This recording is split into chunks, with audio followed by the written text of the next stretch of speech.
అరే వార్తలు చదివే మూర్తి కొడుకు ఏడ్రా వచ్చిండ ఎలా వచ్చినా సారు వచ్చినావా నువ్వు లేచి నిలబడు. నిలబడ్డా సారు. నిలబడ్డావా?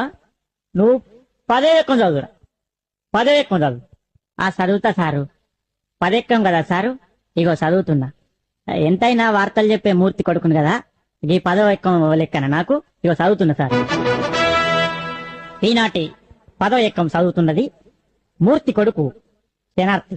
పదెక్కం 10, 10 బాగానే ఉన్నాయి.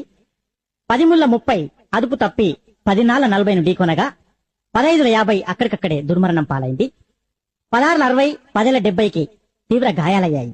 ఇప్పుడే అందిన వార్త 18 80 మతి స్థిమితం లేక తప్పిపోయి కనబడటలేదని తెలిసింది. పట్టుకున్న వారికి 10 9 90,000 రూపాయలు అందజేస్తారన్నారు. ఈనాటి ముఖ్యాంశాలు: 10 10 100